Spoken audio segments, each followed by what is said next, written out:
Aujourd'hui, je suis en feu, je vais faire une autre petite capsule au niveau des bulles spéculatives. Là, j'entends tellement de monde sur les réseaux sociaux parler des bitcoins par-ci, de ma crypto-monnaie par-là. Raymond, tu t'es pas dans le vent, tu connais pas ça. Oui, je connais pas ça. OK? On va être bien clair. Je connais pas ça. Est-ce que ça m'intéresse? Pas pantoute. Pourquoi ça m'intéresse pas? Parce que je connais pas ça.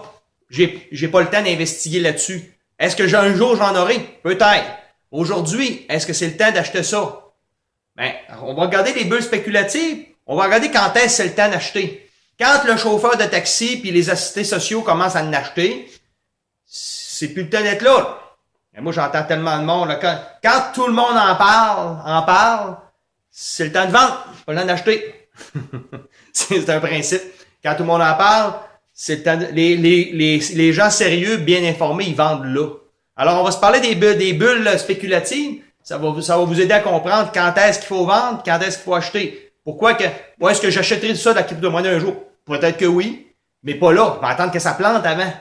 Parce qu'un investisseur sérieux, un investisseur intelligent, ça achète un stock, ça achète une action, ça rentre dans un marché quand il a planté, pas quand il est au top, ou ça achète, là, bien longtemps, parce que les bitcoins en 2009, là, c'était là que c'était pas cher, c'était là que c'était au plancher, c'était à acheter. L'investisseur qui avait vu quelque chose, c'est là qu'il a mis son argent. Pas aujourd'hui. Aujourd'hui, c'est peut-être pas compliqué, là. Et ça va peut-être monter encore un petit peu, mais d'après moi, on approche du top. Alors, les bulles spéculatives, ça va vous expliquer un peu c'est quoi. Écoute, l'histoire se répète encore et encore. Les idioties se répètent encore et encore et encore et encore. Donc, hein, la tulipomania en 1637, ça a fini en 1637. Ça fait longtemps, hein? Alors, tout le monde était rendu des experts des bulbes de tulipes. C'était à la grosse affaire. Ça te prend ton bulbe de tulipe. Tout le monde avait un bulbe de tulipe. Écoute, un bulbe de tulipe, le top de la crise, là, le top là, du marché, 15 000 US. On pouvait changer une maison pour un bulbe de tulipe.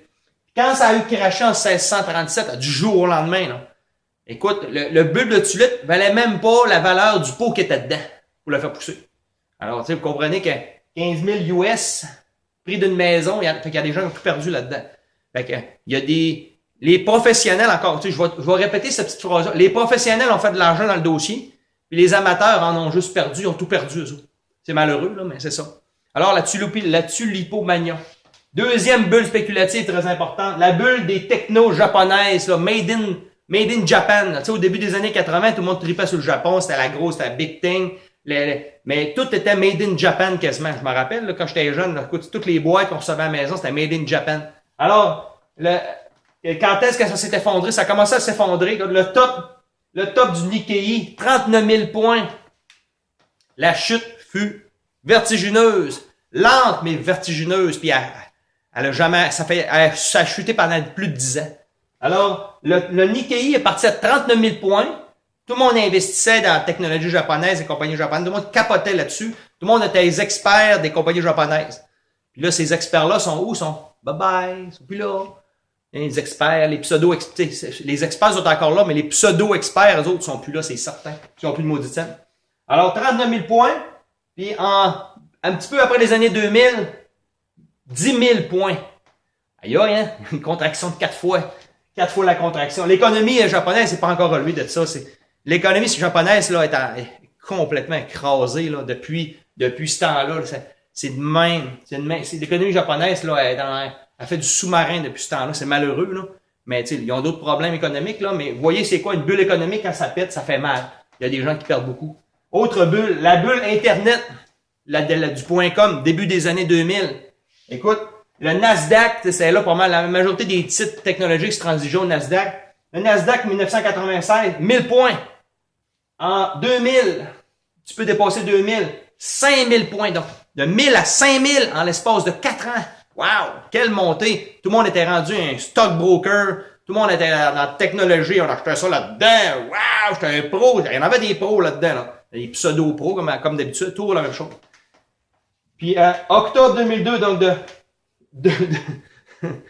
fin des années 2000 à octobre 2002, en 2 ans, 5000 à 1000. Aujourd'hui, comment il est, le Nasdaq? 5600. 6000, je pense. Fait que ça y a pris toutes ces années-là remonter. Fait que l'expert, le pro, qui a dit au monde, hey, achetez du .com, achetez du .com, lui, là, il a mangé toute une volée, il a perdu ça d'un coup, il a tout perdu. Alors, encore un autre, une gang de pseudo-professionnels qui se sont improvisés, stockbrokers, là, ils ont perdu tout leur argent, là. Ils ont acheté au sommet de la crise, puis ça a tellement planté. Écoute, contraction de 5 fois. Alors, regarde, on va oublier ça. Hein. Autre bulle, la crise du subprime, la crise financière, la fameuse crise financière qu'on a vécue en 2008. Alors, depuis 2008, il n'y en a pas eu d'autres, ça a été pas mal calme, mais ça a juste monté. Alors, le Dow Jones industriel en 2007, le sommet à 14 000 points. Mars 2009, 6 500 points. Wouhou! Mais Dow Jones industriel, c'est un gros titre, ça, c'est un gros titre boursier, là. Fait que, en bourse, le Dow Jones, c'est gros, là. Fait que, le Dow Jones a perdu plus de la moitié de sa valeur en l'espace de même pas à peine 2 ans, là. Si, ouais, même pas 2 ans, 1 an et demi. Alors, encore une fois, tout le monde était des experts de l'immobilier, l'expert du prêt hypothécaire. Toi, écoute, tout le monde était des experts. Ben, les experts sont aujourd'hui, bye bye, ils ont plus une maudite scène, encore parti. Qui a fait de l'argent dans le dossier? Le professionnel. Le professionnel, lui, il a vendu quand? Le professionnel, il a vendu là. Début 2008, fin 2007, lui, le professionnel, il a vendu ses titres. Il a fait des transactions là. Puis il a acheté quand? Il a racheté ses billes, ses affaires. En mars 2009, lui, il a remis des billes au marché. Parce qu'il a acheté du Dow Jones, des produits au Dow Jones à 6 500 points. Le pro, il fait tout le temps de l'argent dans tous les dossiers. Alors, dans la crypto-monnaie, ça va être exactement la même chose. L'histoire se répète encore une fois. Le professionnel, lui, actuellement, là, il est en train de penser à vendre. Il pense à vendre. Il pense pas à acheter, il pense à vendre. Est-ce que moi, je vais penser à acheter ça? Si j'achète des affaires comme ça, je vais m'informer avant. Je vais étudier, puis beaucoup plus que juste regarder des petites vidéos YouTube là, de gens qui font du marketing. Là. Ça, je vais étudier pas mal plus la chose qu'actuellement, puis ça, je n'ai pas le temps aujourd'hui d'étudier ça.